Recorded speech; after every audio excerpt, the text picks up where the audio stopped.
Oi, gente, tudo bem? Boa noite. Gente, acabei de terminar a aula com vocês, são 10 horas. E é aula de bactérias hoje, foi aula de bactérias. E não deu tempo de eu passar as bacterioses para vocês, que são as doenças causadas por bactérias. E eu fiz meus cálculos aqui, as próximas aulas vão ser vírus e protozoários, né? Vírus é uma aula super importante, porque a gente está nesse momento de pandemia. A gente tem que falar bastante de vírus, falar de coronavírus também. E protozoários é outra matéria que tem várias doenças que a gente tem que falar, que também caem no Enem, na UFSC. Então, assim, eu achei que vai ficar apertado a gente colocar essa matéria de bacterioses junto com vírus ou com protozoários, porque também são matérias bem densas. Então, eu decidi gravar esse vídeo para vocês. Vou tentar ser breve, para vocês assistirem aí em casa, tá? Já que não vai dar tempo, infelizmente, da gente colocar dentro de uma aula ao vivo esse conteúdo, porque eu acho que daí vai ficar muito apertado para vocês, tá? Então, eu vou estar compartilhando a minha tela aqui com vocês. Aqui, galera. A gente parou nesse slide aqui na aula, né? A gente viu toda a introdução das bactérias, a gente lembrou que elas são procariontes, que o reino Monera, ele é constituído por procariontes, né? Que o único reino procarionte é o Monera, que o protista, que o fungo, que às vezes a gente confunde, eles são eucariontes, então o único procarionte é realmente o Monera. Essa parte das bacterioses, ela é bem importante para o vestibular, tá? Ela vai cair bastante no Enem, na UFSC também cai, na UDESC cai. No Enem, acho que é o mais queridinho, tá? De cair doenças no geral e bacterioses cai bastante, beleza? Então, assim, sobre conhecimento aprofundado, assim, de doenças. Eu, particularmente, não tenho um conhecimento aprofundado nessas doenças, então, e, assim, eu também não acho que vocês precisam ter. Eu acho que vocês precisam ter uma noção geral. Ou seja, conseguir identificar ali no nome das bactérias, né? Por exemplo, o botulismo, Clostridium botulinum, se eu não me engano, o nome da bactéria que causa. Então, assim, botulinum, você consegue, vamos dizer, pensar ali que é do botulismo, né? Então, conseguir fazer essas associações, o nome da bactéria com o nome da doença. Provavelmente dentro de uma questão, se você precisar associar o nome da bactéria com o nome da doença, vai dar para você fazer por eliminação mesmo, né? As que não tem um nome relacionado com nenhuma, você deixa para o final, vai fazendo, você vai conseguir fazer por eliminação. Então, também lembrar, se tiver um transmissor, né, um vetor ali importante da doença, é legal lembrar, por exemplo, a leptospirose e o rato, e lembrar mais ou menos assim como que acontece essa transmissão, se é por um animal, ou se é por água contaminada, ou se é por alimentos contaminados, ou se é por tosse, por saliva, né, gotículas, que você transmite assim de pessoa para pessoa, né? Acho que essas coisas gerais, né? A gente tem uma noção geral qual que é o sintoma mais básico da doença, assim. Aquela tabela que eu coloquei no Educo para vocês é bem legal também. Mas então vamos lá. Vamos fazer um geralzão. Então, gente, a primeira aqui, tuberculose, tá? A tuberculose era uma doença chique de se ter há um tempo atrás, infelizmente, né? Como que você vai passar a tuberculose? A transmissão vai ser por gotículas de saliva, expelidas pela tosse, espirro ou fala. Então, vai ser essa transmissão aí de pessoa para pessoa, tosse, espirro, fala e tal. Então, por isso que a gente considera infecto contagioso. Então, ela vai estar nos nossos pulmões, né? Então, a bactéria Mycobacterium tuberculosis, como eu falei para vocês, ó, tuberculoses, dá de tu relacionar que é tuberculose, né? Às vezes vai estar bacilo de Koch, também, é um nome que as provas gostam de colocar, então é bom a gente saber associar. O tratamento é antibióticos, né? Antibiótico vai tratar a bactéria, e a prevenção é a vacina BCG, que está na cartelinha de vacinação de todo mundo aí, provavelmente todos vocês já tomaram. É uma vacina aí de prevenção, tá? A gente também vai ter pneumonia bacteriana. É uma coisa comum, né? E geralmente é depois da gripe, né? Você teve uma gripe forte, não curou direito, pode ter uma pneumonia bacteriana, vai ter bastante tosse, espirros e tal. Então, essa transmissão vai ser por gotículas de saliva, também expelidas pela tosse espirrofala. No mesmo caso ali da tuberculose. O tratamento também vai ser antibióticos. A prevenção seria a vacina da gripe, né, que não é obrigatória, mas que todo mundo deveria tomar. E o nome da bactéria é Streptococcus pneumoniae. Pneumonia, não sei como seria a pronúncia. Também daí no pulmão, que daí vai causar essa tosse e tudo mais. Aí a gente também vai ter a coqueluche. A coqueluche, o principal sintoma é a tosse, mas é uma tosse fortíssima, tá? Sempre, se te falar alguma coisa de tosse forte numa questão, no Enem, eles adoram colocar, né? O sintoma mais na caruda, assim, eles colocam. Se falar de tosse, pode ser coqueluche, assim, já associa. Pensa, sei lá, coqueluche, sei lá, fazer uma associação de vocês, tá? Então, transmissão, mesma coisa que as duas anteriores. Gotícula de saliva, expelida pela tosse, espirrofala. Tosse intensa, que nem eu falei para vocês. Tratamento também vai ser antibiótico, prevenção vacina e o nome da bactéria Bordella pertussis. Pertussis dá de fazer essa associação com tosses, né? Tussis, tosse. Tentem fazer os macetes de vocês aí. Daí dá de vocês darem uma lembrada. Mas como eu falei, quando não é muito parecido com o nome da doença, geralmente dá de fazer por eliminação, né? Daquela forma que eu falei. Aí depois a gente tem o tétano.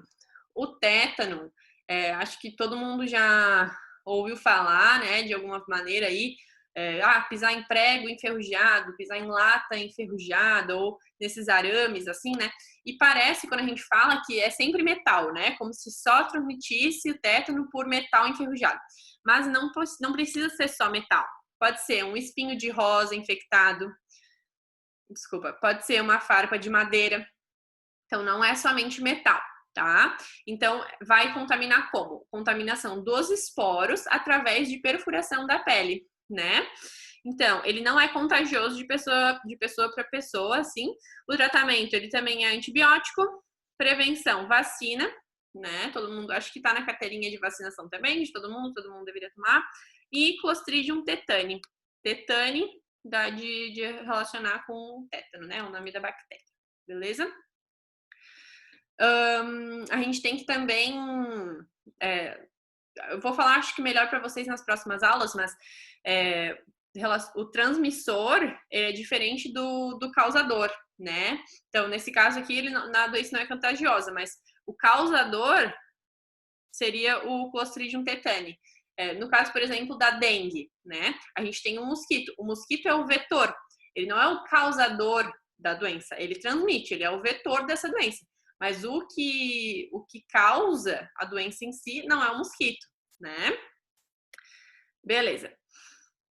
A meningite, gente. A meningite, ela é uma doença que ela pode, não precisa ser só bacteriana, ela pode ser viral também, mas ela vai afetar as meninges. O que são as meninges? Acho que vocês vão ver em biologia A, tá?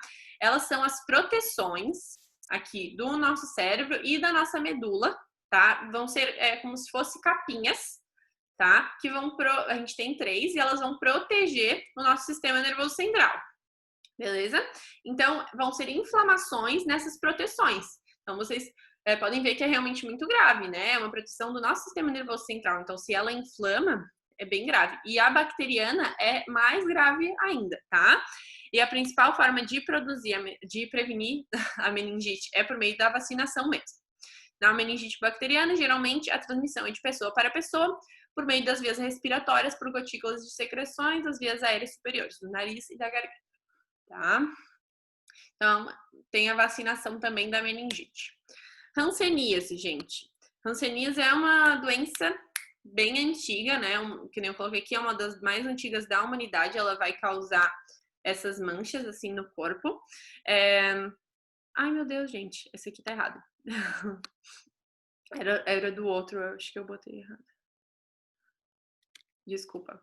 Beleza. Esse aqui é o nome da bactéria da hanseníase.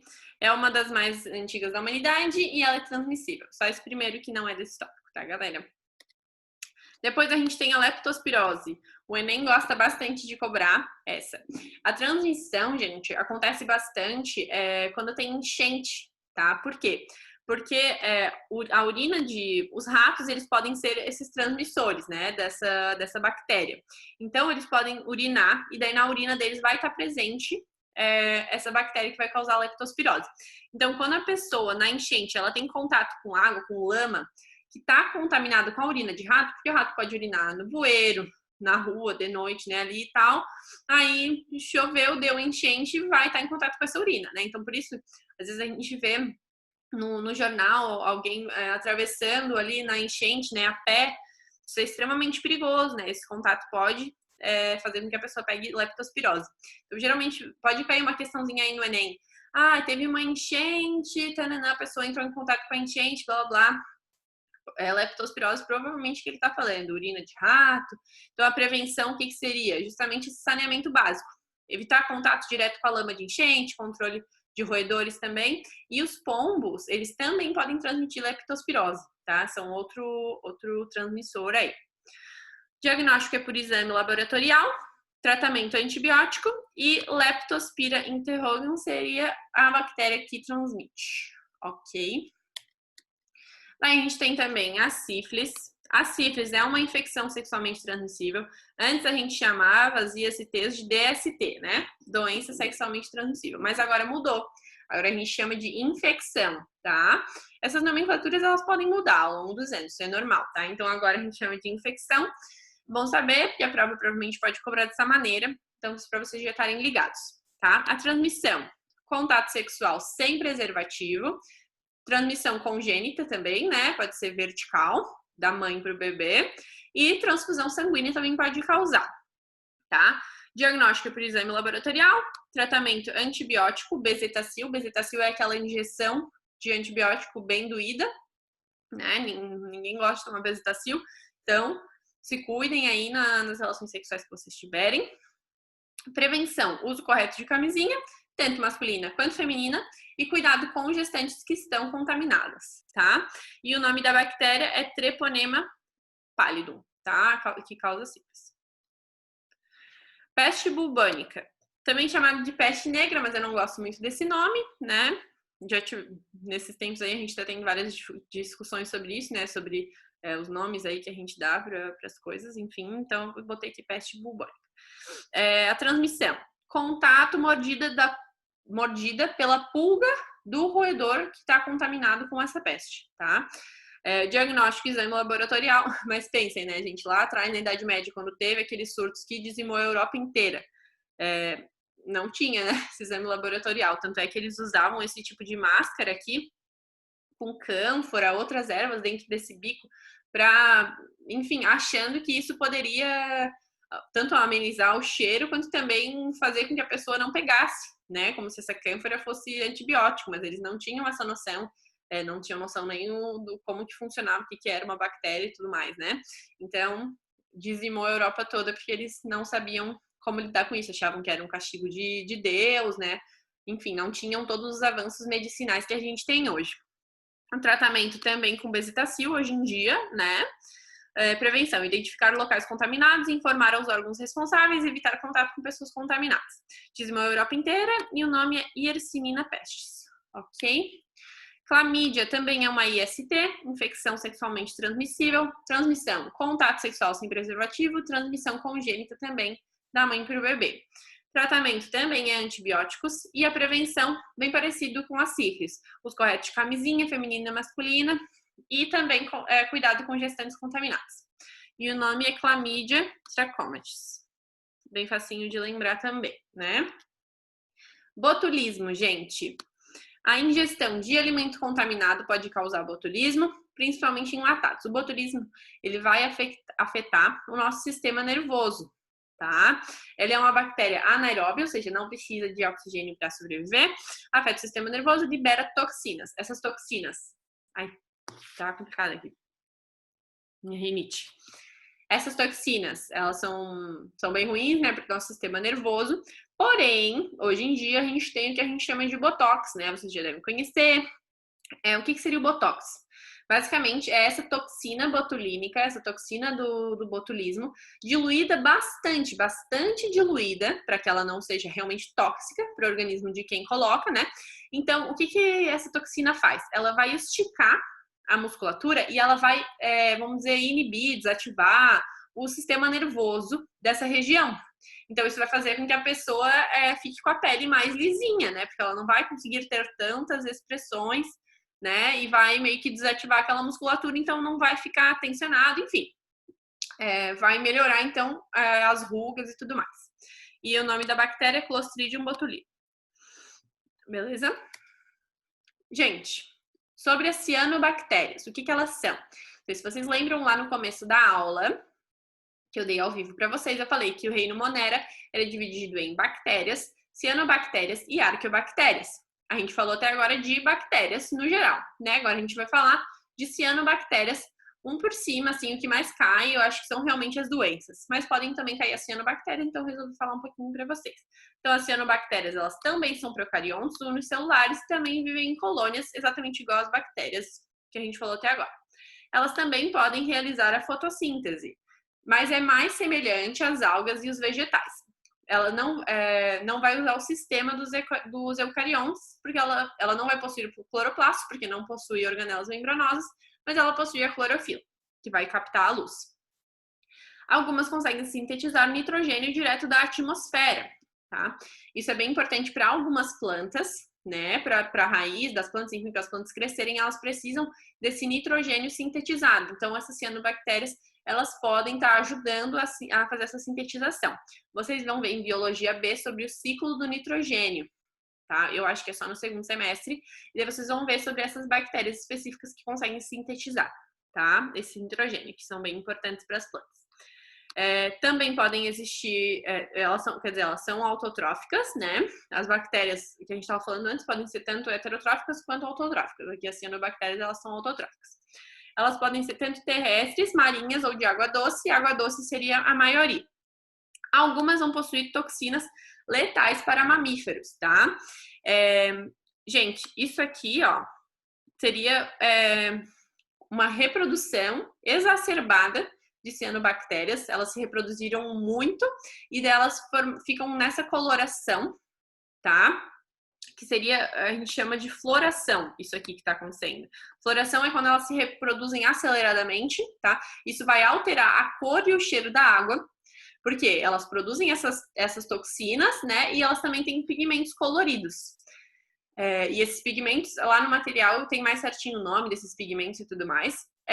Então, essa floração que faz a água ficar dessa maneira, ela está muito relacionada quando a gente fala de eutrofização.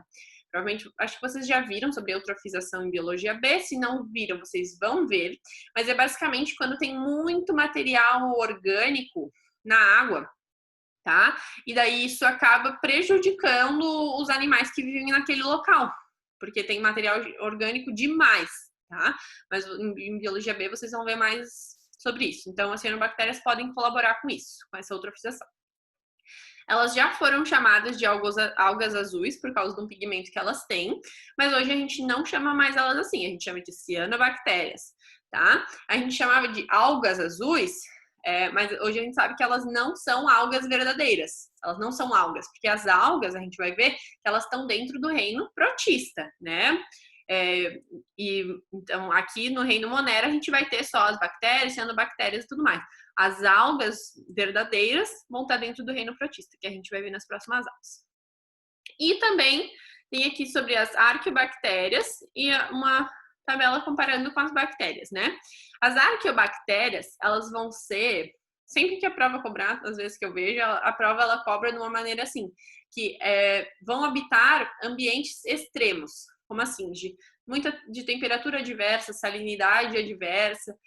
Então, tipo, sei lá, dentro de um vulcão, algo do gênero, sabe? Então, tudo indica que essas bactérias, arqueobactérias, elas eram bactérias que existiam nos primórdios da Terra, quando era aquela loucura, né? O vulcão explodindo e diversos gases e meteoro e sei lá o que. Situações realmente adversas, né? Então, essas arqueobactérias conseguiam sobreviver a esses ambientes mais inóspitos, assim, né? Então, basicamente, quando se cobra, fala isso delas, que elas habitam em ambientes extremos. Todas as suas espécies são produtoras de metano, nenhuma faz fotossíntese e não se reconhece nenhuma importância da medicina, tá? Aí a gente tem 2 exercícios aqui. Porém, esses exercícios tem lá no material que vocês têm no Educo, tá? Eu não quero que esse vídeo fique muito grande para vocês não me matarem. Então eu vou parar por aqui, tá, galera? Na aula que vem a gente vai ver protozoários ou vírus, não me lembro, acho que é vírus. E então terminamos esse assunto por aqui. Espero que gostem aí do vídeo para já dar uma complementada. Esse assunto de bacterioses cai bastante. Um beijo no coração de vocês. Se tiverem alguma dúvida, podem me chamar.